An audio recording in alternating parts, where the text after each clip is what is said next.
दिनैहाय जोंनि बिटिसि हालामाव जे राजनितिक जे थासारि जाबाय थादों जे मोननैबो रिजनाल पार्टी इउपिपिएल आरो बिपिएफ बे मोननैबो हान्जाखौ खौसेयै फैबाय थानाय बिसायख'थियाव गेलेनो जे दिनै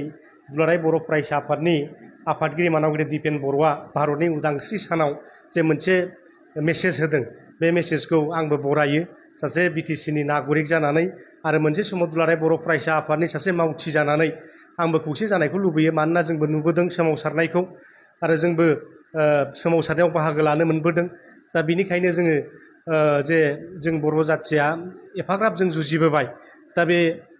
दिनैहाय जे समा जे हांख्रायदों जे खौसे जालायनांगौ रिजनाल पार्टिफ्रा जोंनि गोहोखौ जोंनि आखायाव लाखिफिननांगौ दा दिनै बिथांनि जे मेसेज बे मेसेजखौ जाहाथे जोंनि लिडारफ्रा पजिटिभ लानानै आवगायलाङो फैबाय थानाय बिसायख'थिखौ जयै गेलेनानै जों एबसुलिउट मेजरिटि रिजनाल पार्टियानो लानानै जाहाथे जोङो सरकार दानो हायो लोगोसे 2026 सनावहाय जे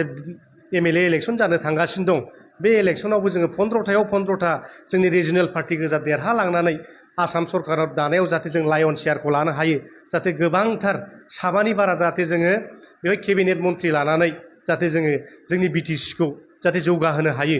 जोंनि सेंग्रा सिख्लाफोरनो खामानि होनो हायो साख्रि बाख्रि होनो हायो इन्डास्ट्रि गायसननानै बा गोबां सेल्फ एमप्लयमेन्ट माखासे प्रग्राम लानानै जाहाथे जोंनि इयुथ्सफोरनो जाहाथे खामानि होनो हायो आरो बिटिआर सुक्तिनि गेजेरजों जायफोर माने लाब जाथावथाव दफाफोर दङ जोंनि थाखाय दिनै एनडिएफबिनि समस्या जेलनिफ्राय बख'नांगौनि माखासे खामानि मावनांगौ दं जाहाथे बेफोरखौ मावफुंजोबनानै जाहाथे जोङो मोनसे गोग्गो समाज दानायनि थाखाय खामानि मावनो हायो जाहाथे गुन गोनां सोलोंथाइ दानायनि थाखाय जों खामानि मावनो हायो सेन्ट्रेल गभर्नमेन्टआ बिटिआर सुक्तियाव जेफोरनाखि दफाफोर दिनैहाय एनआइटि बानायनायनि बाथ्रा नेरिम बानायनाय बाथ्रा स्पर्ट्स इउनिभार्सिटि बानायनायनि बाथ्रा ट्राइबेल इउनिभार्सिटि बानायनायनि बाथ्रा दिनै इउएन ब्रह्म सेन्ट्रेल इउनिभार्सिटि बानायनायनि बाथ्रा जाहाथे बिथांमोना जाहाथे इमिडियेट जाहाथे गायसनफैनांगौ जायो बेखौ जोङो खौसेयैनो खौसे गारांजोंनो आवाज होनानै जाहाथे जों बेखौ मोनफुंनो हायो बेनि थाखाय आं खावलायगोन बिपिएफनि लिडार इउपिपिएल लिडार मोननैबो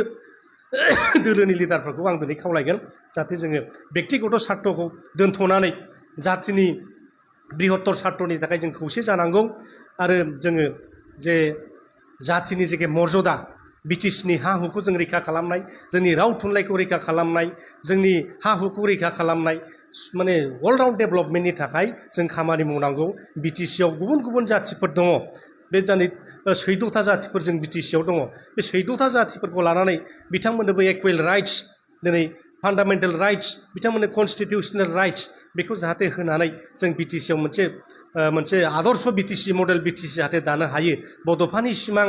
दिनै रन्जन दैमारिनि सिमां हाग्रामा महिलारिनि सिमां उरखाव गोरानि सिमां जेसेबां दैदेनगिरिफ्रा जे सिमांखौ नुबोदोंमोन दिनै गुरुदेब कालिचरननिफ्राय आराम्भ खालामनानै सतीश चन्द्र बसुमतारीमोननिफ्राय आराम्भ खालामनानै जाहाथे जों बिथांमोननि सिमांखौ जाफुंसार होनो हायो बेनि थाखाय जों खौसे गाराङै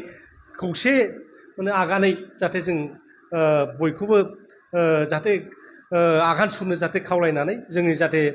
जाथिनि मर्यादाखौ जों लाखिफिननो हायो बेनि थाखाय आं मोनफ्रोमबो दोलोनि नेताफोरखौ खावलायहरगोन लोगोसे जायफोर नेशनेल पार्टियाव हाबनानै दंहैयो जोंनि बर' दैदेनगिरिफ्रा बिथांमोनाबो जाहाथे बे पार्टिखौ नागारनानै बिटिसिनि बृहत्तर सार्थनि थाखाय बिटिसिनि जौगानायनि थाखाय बर' हारि जौगानायनि थाखाय जाहाथे बयबो खामानि मावफैयो बेखौ आं दिनै बेक्तिगत सासे नागरिक जानानै आं बिथांमोनखौ खावलायहरगोन